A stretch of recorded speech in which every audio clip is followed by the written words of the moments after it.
Selamat pagi. Apa kabar pemirsa TVR Parlemen dimanapun Anda berada? Berjumpa lagi bersama saya Elisa Purba dan rekan saya Seri Reski dalam program TVR 09. Tepat pukul 9 waktu Indonesia Barat, kami hadirkan kepada Anda sejumlah informasi hangat dan menarik yang telah disajikan oleh tim redaksi TVR Parlemen. Dan inilah TVR 09 selengkapnya.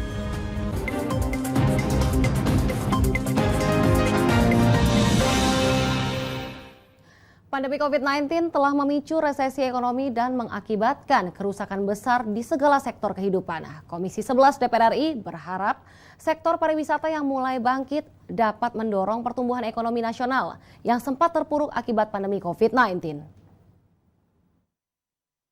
Komisi 11 DPR RI berharap sektor pariwisata yang mulai bangkit kembali dapat mendorong pertumbuhan ekonomi nasional yang sempat terpuruk akibat pandemi COVID-19. Ditemui di Gedung Nusantara 1 DPR Senayan, Jakarta baru-baru ini, anggota Komisi 11 DPR RI Wihadi Wianto optimis perekonomian nasional kembali bangkit seiring mulai dibukanya sektor pariwisata di tanah air. Menurut Wihadi, target pertumbuhan ekonomi yang berada di kisaran 5 hingga 5,5% dinilai realistis. Saya kira pertumbuhan ekonomi itu kita sudah melihat bahwa saat ini ekspor mineral, batu bara juga cukup tinggi, jadi kenaikan pemasukan dalam dari sektor itu cukup tinggi. Ya sekarang juga mengenai masalah CPO di internasional itu juga tinggi, tapi mengakibatkan di satu sisi langkanya minyak goreng karena CPO yang tinggi yang di pasaran luar. Hal senada disampaikan anggota Komisi 11 DPR Ahmad Najib Kodratullah. Menurut Ahmad Najib, kedatangan wisatawan mancanegara ke Indonesia mesti jadi momentum kebangkitan ekonomi bangsa. Selama pandemi ini cukup bagus, namun ada beberapa sektor yang selama pandemi ini drastis turun, diantaranya pariwisata. Saya berharap dengan hadirnya kegiatan tadi bisa mengembalikan sektor pariwisata kita. Dengan berbagai usaha yang maksimal pemerintah bekerja sama dengan seluruh komponen, saya yakin ada titik balik yang baik untuk kegiatan pariwisata. Oki Zulendra dan Temi, TVR Parlemen melaporkan. Kisruh permasalahan internal Sekolah Bisnis Manajemen atau SBM ITB atas rencana restrukturisasi ITB oleh rektor terus bergulir. Hingga kini belum ada titik temu terkait penyelesaian masalah tersebut.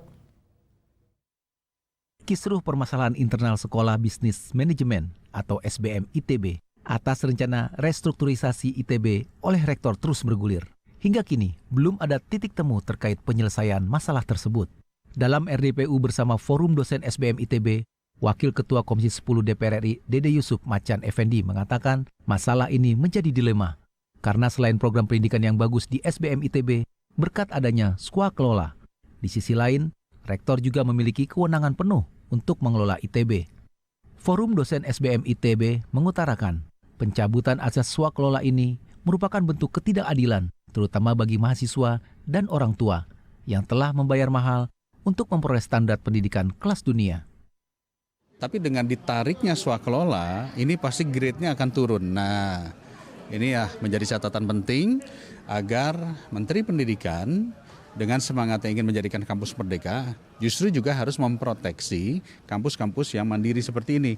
Tetapi kita juga harus menghargai dan menghormati rektor yang memang memiliki kewenangan untuk mengelola kampus secara keseluruhan. Jadi kita dengar semua. Jadi kita, sekali lagi tadi kita nggak berpihak. Ketika ini akhirnya viral, kemudian orang tua protes, itu menjadi masalah publik. Dan sebagai masalah publik tentu kita juga harus ikut mengawasi fungsinya ya. Komisi 10 juga akan mengundang Kemendikbudristek untuk membahas masalah pencabutan swakelola SBM ITB ini. Dede Yusuf berharap proses belajar mengajar tetap berlangsung dengan kualitas tinggi dan tidak terganggu akibat adanya konflik ini. Raihan dan Rangga, TVR Parlemen melaporkan. Baiklah, jangan kemana-mana pemirsa, TVR Parlemen masih ada berita lainnya yang kami siapkan untuk Anda. Di antaranya Federasi Serikat Musik Indonesia yang meminta dukungan DPR terkait hak cipta. Tentunya sesaat lagi hanya di TVR 09. Tugas dan fungsi DPR RI sangat penting bagi negeri ini sebagai pengemban amanat rakyat. Namun tidak banyak yang tahu apa saja fungsi dan tugas dari DPR. DPR mempunyai 3 fungsi pokok, yaitu legislasi, anggaran, dan pengawasan. Ketiga fungsi tersebut harus dilaksanakan dalam kerangka fungsi representasi yang mengedepankan kepentingan rakyat berdasarkan aspirasi masyarakat dan untuk kesejahteraan rakyat.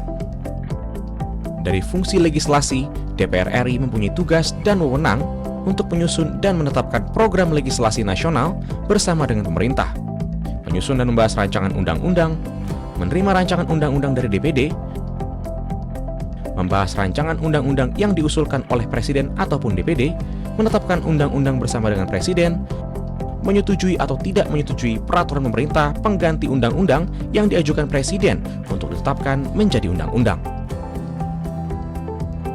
Sementara, fungsi anggaran membahas dan memberikan persetujuan atau tidak memberikan persetujuan terhadap rancangan undang-undang tentang APBN yang diajukan Presiden, memperhatikan pertimbangan DPD atas rancangan undang-undang tentang APBN dan rancangan undang-undang terkait pajak, pendidikan, dan agama, menindaklanjuti hasil pemeriksaan atas pengelolaan dan tanggung jawab keuangan negara yang disampaikan oleh BPK, memberikan persetujuan terhadap pemindah tanganan aset negara maupun terhadap perjanjian yang berdampak luas bagi kehidupan rakyat yang terkait dengan beban keuangan negara. Dan fungsi pengawasan, melakukan pengawasan terhadap pelaksanaan undang-undang, APBN, dan kebijakan pemerintah, membahas dan menindaklanjuti hasil pengawasan yang disampaikan oleh DPD terkait pelaksanaan undang-undang mengenai otonomi daerah, pembentukan, pemekaran, dan penggabungan daerah, pengelolaan sumber daya alam dan sumber daya ekonomi lainnya, pelaksanaan APBN, pajak, pendidikan, dan agama. Terima kasih. Video ini dipersembahkan oleh TV dan Radio Parlemen, Biro Pemerintahan Parlemen, Sekretariat Jenderal, dan Badan Keahlian DPR RI.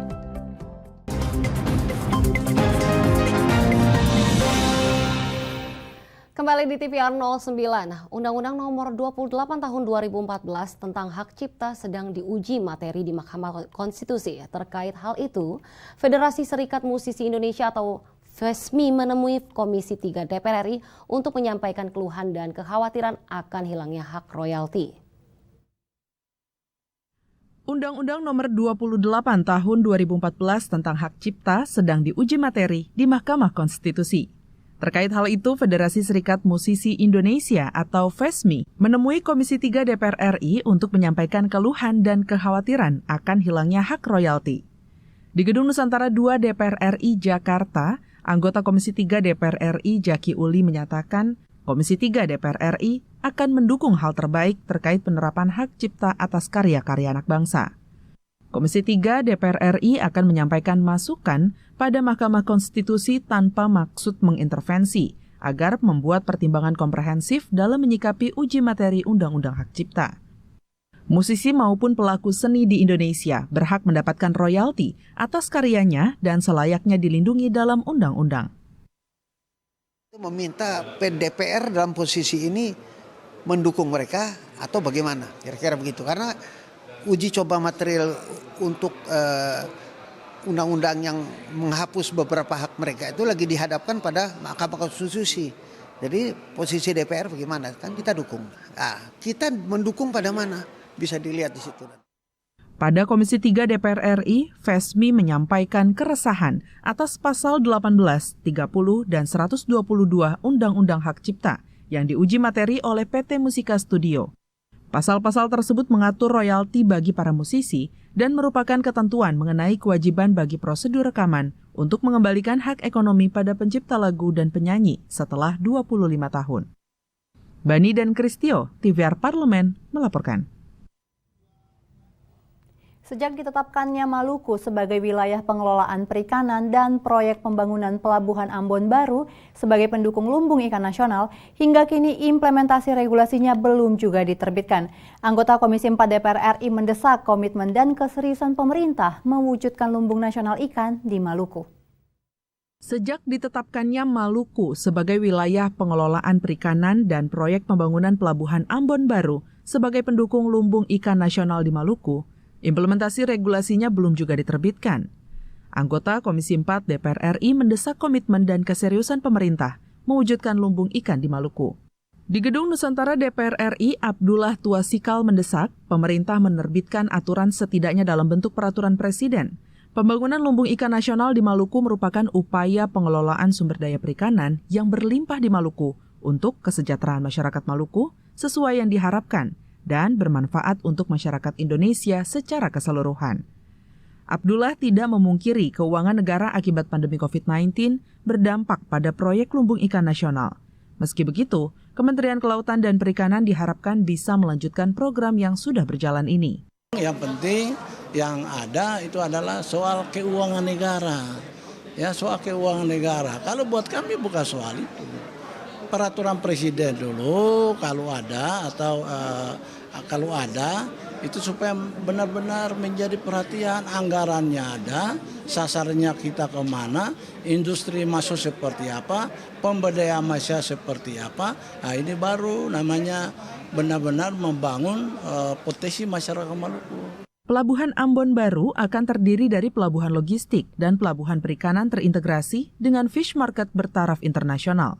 Sementara itu, sistem rantai pasok dingin telah rampung pada tahap kajian dan dalam perencanaan untuk berjalan paralel seiring pembangunan fisik pelabuhan. Mario Hasiholan, TVR Parlemen, melaporkan. Makin memanasnya konflik Rusia dan Ukraina berdampak besar tentunya pada perekonomian internasional. Tidak terkecuali Indonesia, sejumlah komoditas mengalami kenaikan, diantaranya pangan dan minyak. Komisi 11 DPR RI meminta pemerintah melakukan upaya antisipasi situasi global terhadap perekonomian Indonesia. Makin memanasnya konflik Rusia dan Ukraina berdampak besar pada perekonomian internasional, tidak terkecuali Indonesia. Sejumlah komoditas mengalami kenaikan di antaranya pangan dan minyak. Komisi 11 DPR RI meminta pemerintah melakukan upaya antisipasi situasi global terhadap perekonomian Indonesia. Di Gedung Nusantara 1 DPR RI, Wakil Ketua Komisi 11 DPR RI Amir Uskara mengingatkan, pemerintah harus menjaga stabilitas perekonomian negara, salah satunya menjaga inflasi, mengingat pandemi COVID-19 belum berakhir, dan konflik geopolitik antara Rusia dan Ukraina masih terjadi. Yang namanya koordinasi, yang namanya kerjasama di antara kementerian lembaga yang ada dalam jajaran mitra Komisi 11 saya lihat cukup bagus, bahkan termasuk Bank Indonesia sebagai sebuah lembaga independen pun ikut boarding sharing dalam penanganan pandemi kita yang kemarin kita sama-sama sepakati. Kondisi ekonomi Indonesia di tengah tekanan global dinilai relatif baik. Bahkan inflasi bisa ditekan di angka 1,56%. Namun, anggota Komisi 11 DPR RI Andreas Susetio mengungkapkan, target pertumbuhan tidak bisa hanya ditopang dengan APBN. Pemerintah perlu meningkatkan penyaluran kredit dan memberikan insentif pada sektor-sektor yang terdampak, di antaranya sektor pangan dan sektor-sektor yang membuka banyak lapangan kerja. Sektor hulu di sektor pertanian. Ya, sektor itu kan menciptakan lapangan banyak kerja kan. Nah, itu perlu ada insentif khusus, misalkan khususnya di sektor ketahanan pangan kita. Sehingga dengan demikian bisa menstabilkan harga bahan pokok sekaligus menciptakan lapangan kerja. Teresia dan Syamsul, TVR Parlemen melaporkan. Itu tadi 5 berita pilihan dari redaksi TVR Parlemen. Jangan kemana-mana pemirsa, sesaat lagi ada berita mendalam mengenai vaksin booster yang menjadi syarat mudik lebaran. Informasinya sesaat lagi, tetap di TVR 09.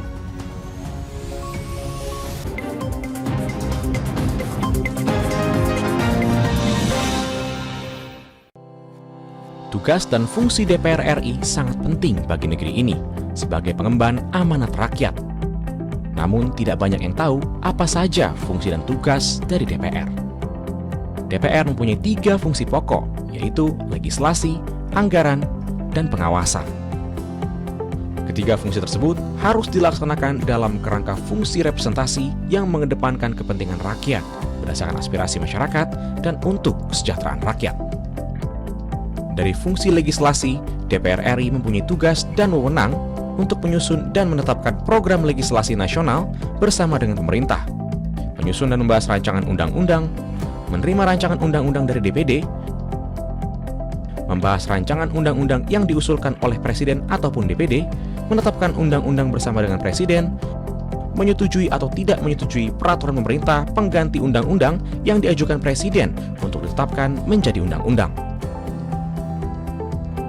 Sementara, fungsi anggaran membahas dan memberikan persetujuan atau tidak memberikan persetujuan terhadap rancangan undang-undang tentang APBN yang diajukan Presiden, memperhatikan pertimbangan DPD atas rancangan undang-undang tentang APBN dan rancangan undang-undang terkait pajak, pendidikan, dan agama, menindaklanjuti hasil pemeriksaan atas pengelolaan dan tanggung jawab keuangan negara yang disampaikan oleh BPK, memberikan persetujuan terhadap pemindahan aset negara maupun terhadap perjanjian yang berdampak luas bagi kehidupan rakyat yang terkait dengan beban keuangan negara. Dan fungsi pengawasan, melakukan pengawasan terhadap pelaksanaan undang-undang, APBN, dan kebijakan pemerintah, membahas dan menindaklanjuti hasil pengawasan yang disampaikan oleh DPD terkait pelaksanaan undang-undang mengenai otonomi daerah, pembentukan, pemekaran, dan penggabungan daerah, pengelolaan sumber daya alam dan sumber daya ekonomi lainnya, pelaksanaan APBN, pajak, pendidikan, dan agama. Terima kasih. Video ini dipersembahkan oleh TV dan Radio Parlemen, Biro Pemerintahan Parlemen, Sekretariat Jenderal, dan Badan Keahlian DPR RI.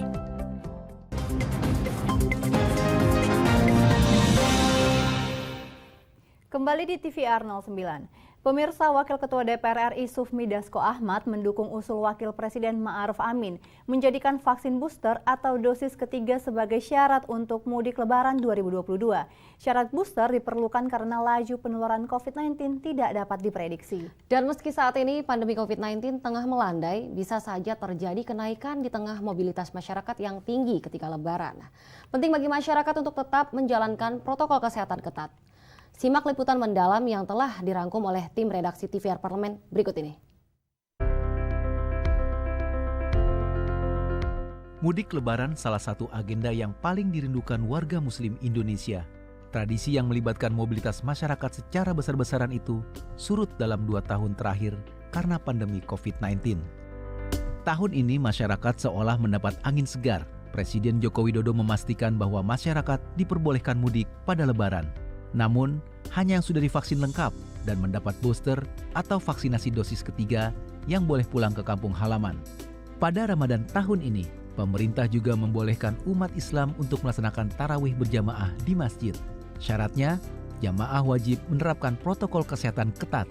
Meski begitu, pejabat dan pegawai pemerintah belum dibolehkan berbuka puasa bersama atau menggelar open house pada Lebaran nanti. Jokowi mengatakan situasi pandemi virus corona di Indonesia belakangan menunjukkan perbaikan.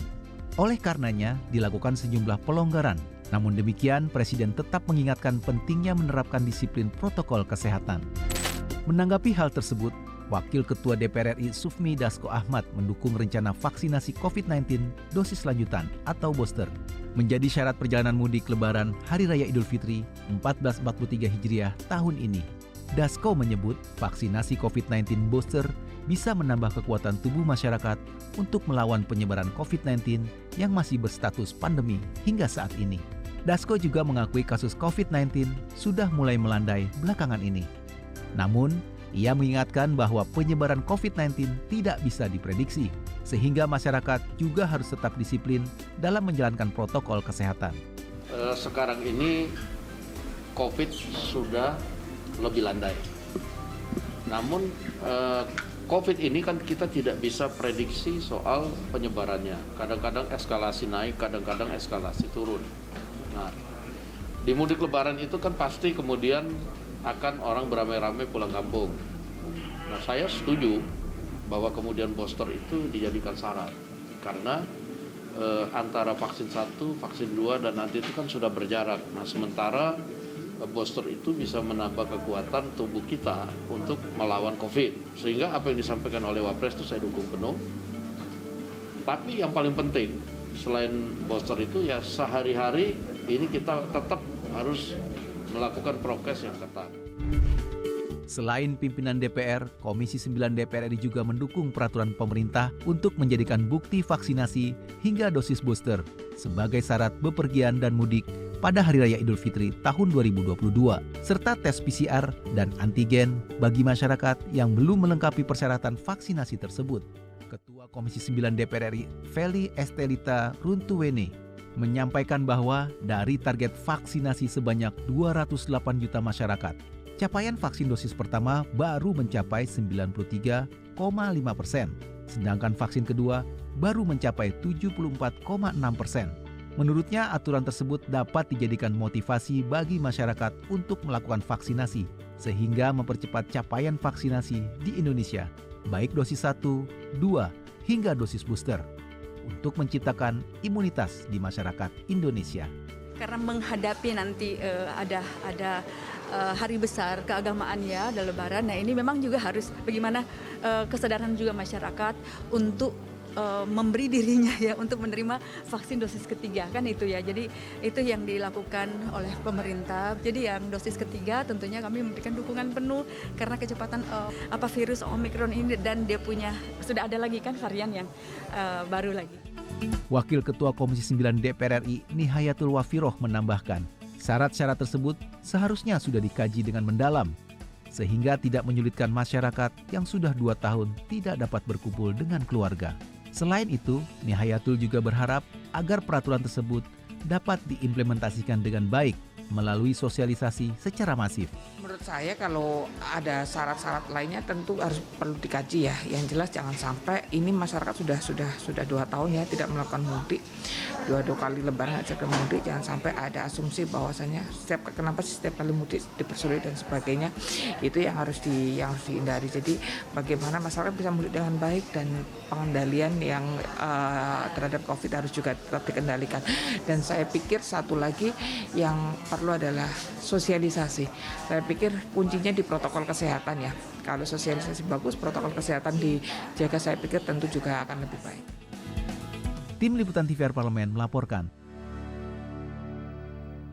Guna mendukung terwujudnya parlemen modern, perpustakaan memiliki peran sentral dalam mendukung tugas kedewanan di DPR. Liputannya sesaat lagi, untuk itu jangan kemana-mana, pastikan Anda tetap di TVR 09.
Ingat selalu protokol kesehatan dengan melakukan 5M.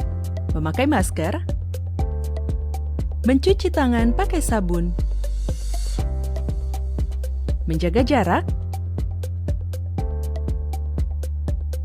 menjauhi kerumunan,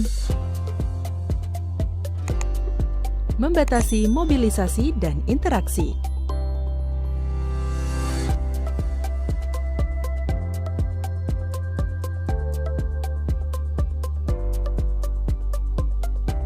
Dipersembahkan oleh Biro Pemberitaan Parlemen, Sekretariat Jenderal DPR RI.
Kembali di TVR 09. Tak bisa dipungkiri pemirsa jika minat baca pada penduduk Indonesia saat ini masih tergolong rendah.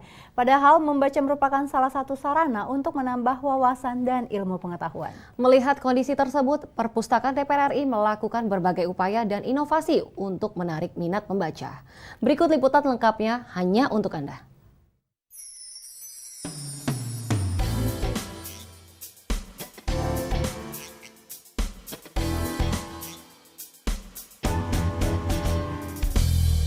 Pagi pemirsa semua, berjumpa lagi di TVR 09. Di episode kali ini, kita akan bahas lebih mendalam hal-hal seru dan menarik yang ada di Perpustakaan DPR. Penasaran? Makanya tetap stay tune di TVR Parlemen ya. Pemirsa, kalau boleh tahu nih, ada yang suka kesulitan gak sih untuk nyari buku yang ada di perpustakaan yang banyak itu? Kalau masih ada yang suka kesulitan untuk cari koleksi buku di perpustakaan, yuk kita kenalan sama sistem klasifikasi DDC. DDC atau Dewey Decimal Classification merupakan bagan klasifikasi sistem hierarki yang menganut prinsip desimal untuk membagi semua bidang ilmu pengetahuan. Sistem DDC diciptakan oleh Melville Dewey pada tahun 1876 untuk mempermudah pengguna perpustakaan agar dapat mencari atau menemukan informasi yang mereka cari. DDC kemudian menjadi sistem klasifikasi yang paling banyak digunakan di dunia. Lebih dari 130 negara di dunia menggunakan DDC untuk mengatur dan menyediakan akses ke lokasi perpustakaan mereka, termasuk Perpustakaan DPR RI. Oh ya, sistem klasifikasi kita mengikuti Dewey Decimal Classification, artinya DDC. Itu lumrah ya di perpustakaan di seluruh dunia. Ada dua sistem, DDC dan UDC. Nah, yang kita pakai yang DDC itu. Jadi itu pengkelasan buku berdasarkan subjek ilmuannya ya, mulai dari kelas 00 sampai 900. Jadi mulai kelas umum, kemudian ada kelas agama dan seterusnya, sosial, ilmu pengetahuan alam ya, artinya eksakta dan seterusnya, sejarah itu nggak ada di sini. Karena telah menerapkan DDC sebagai sistem klasifikasinya, maka jika pemirsa berkunjung ke perpustakaan DPR, mencari buku ataupun koleksi perpustakaan lainnya bisa menjadi lebih mudah. Ya, sistem penelusurannya ini artinya pelayanan ya, kita terbuka. Jadi pengunjung, pemustaka itu bisa langsung datang ke rak mereka, memilih buku yang mereka inginkan ya. Walaupun kita sediakan juga katalog komputernya, jadi mereka telusur juga di komputer ya, database katalog kita. Kemudian mereka bisa cari langsung di di rak bukunya gitu. Pada era digital saat ini, perpustakaan dan pustakawan juga dituntut untuk bertransformasi dalam menyediakan layanan berbasis internet dan mengurangi penggunaan kertas atau paperless. Ya, mengikuti era digital, kita juga menyediakan koleksi-koleksi buku, majalah yang sudah dalam bentuk digital ya. Jadi, mengikuti perkembangan, buku-buku itu bisa langsung diakses dan dibaca via gadget ya, HP, komputer dan sebagainya. Tuh, variatif banget kan koleksinya? Kurang modern apa coba perpustakaan yang dimiliki oleh DPR RI ini? Sekarang kita cari tahu yuk, produk apa aja sih yang dimiliki perpustakaan DPR selain koleksi buku dan produk cetak lainnya? Jadi produk perpustakaan DPR itu tidak hanya berupa layanan langsung ya. Kita juga memproduksi misalnya berupa buletin, kemudian e-paper ya, dalam bentuk guntingan e-paper berdasarkan subjek. Per hari itu kita kumpulkan ya. Subjeknya itu mengikuti komisi-komisi yang ada di sini. Jadi mulai dari komisi 1 misalnya luar negeri, itu kita tiap hari kita kumpulkan berita dari e-paper tentang luar negeri, sampai dengan komisi 11 anggaran itu kita kumpulkan berita-beritanya. Dari jawaban yang dipaparkan oleh Bapak Widya Calit, kita jadi tahu ya kalau peran perpustakaan itu sentral banget dalam membantu tugas kedewanan di DPR. For your information nih, Perpustakaan DPR juga sering mengadakan kegiatan-kegiatan untuk meningkatkan literasi masyarakat loh. Apa saja sih kegiatannya? Oh ya, Perpustakaan DPR melaksanakan beberapa kegiatan yang sifatnya bisa merupakan diseminasi informasi, bisa juga merupakan literasi ya. Jadi semacam promosi juga, promosi literasi, diseminasi informasi itu caranya dengan bikin antara lain kegiatan seminar, webinar ya, juga diskusi buku. Karena pelayanan dan seluruh aspek penyelenggaraan telah memenuhi standar nasional, Perpustakaan DPR RI diganjar dengan akreditasi nilai A loh pemirsa. Patut kita acungi jempol nih. Oh ya, kebetulan Perpustakaan DPR sudah terakreditasi. Sebelumnya kita baru-baru ini kita baru dapat ya akreditasi nilai A ya dari perpustakaan dari Lembaga Akreditasi Perpustakaan Nasional gitu. Kalau pemirsa membayangkan perpustakaan itu membosankan, bau debu, dan juga kuno, berarti pemirsa kurang update. Kesan pertama yang dirasakan waktu pertama kali masuk ke Perpustakaan DPR RI itu, desainnya modern dan kekinian banget. Selain itu, koleksi bukunya juga update banget loh. Bikin betah deh berlama-lama baca buku di sini. Nah, untuk itu kita berusaha nih, mulai dari ruangannya kita buat senyaman mungkin. Kemudian desainnya juga kita buat kekinian gitu. Jadi tidak seperti bayangan orang tentang perpustakaan mungkin yang terlampau kaku gitu. Kita buat misalnya desain raknya itu melengkung. Kemudian kita buat banyak pojok-pojok untuk mereka bisa baca gitu. Dan kita usahakan buku-buku yang kita beli juga update gitu, mengikuti perkembangan ya. Buku-buku komputer itu kita beli. Buku-buku politik pasti, buku-buku hukum juga kita beli. Kita usahakan itu, jadi dari segi ruangan, gedung kita buat sekekinian mungkin, dan koleksi pun kita buat seupdate mungkin nih, selengkap mungkin. Yuk pemirsa, jangan sampai kudet nih karena kurang wawasan dan jarang baca buku. Kalau ada waktu, sempatkan datang ke Perpustakaan DPR ya. Sekian dulu episode kali ini. Sampai jumpa di episode TVR 09 berikutnya.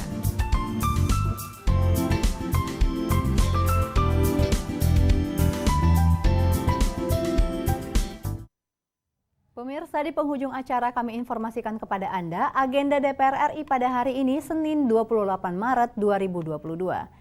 Pada pukul 10 waktu Indonesia Barat, Komisi 4 DPR RI akan mengadakan rapat kerja dengan Menteri Kehutanan dan Lingkungan Hidup. Lalu ada pula Badan Legislasi DPR RI yang mengadakan rapat pleno pengambilan keputusan harmonisasi rancangan undang-undang Provinsi Bali. Lalu selanjutnya pada pukul 10.30 waktu Indonesia Barat, Komisi 1 DPR RI akan melaksanakan fit and proper test calon anggota Komisi Informasi Publik atau KIP Pusat. Dan siang harinya pada pukul 13 waktu Indonesia Barat, Komisi 9 DPR RI akan mengadakan rapat dengar pendapat dengan Kepala Badan Perlindungan Pekerja Migran Indonesia, serta sejumlah agenda DPR lainnya yang dapat disaksikan di layar televisi Anda. Pemirsa TVR Parlemen, demikian TVR 09 edisi kali ini.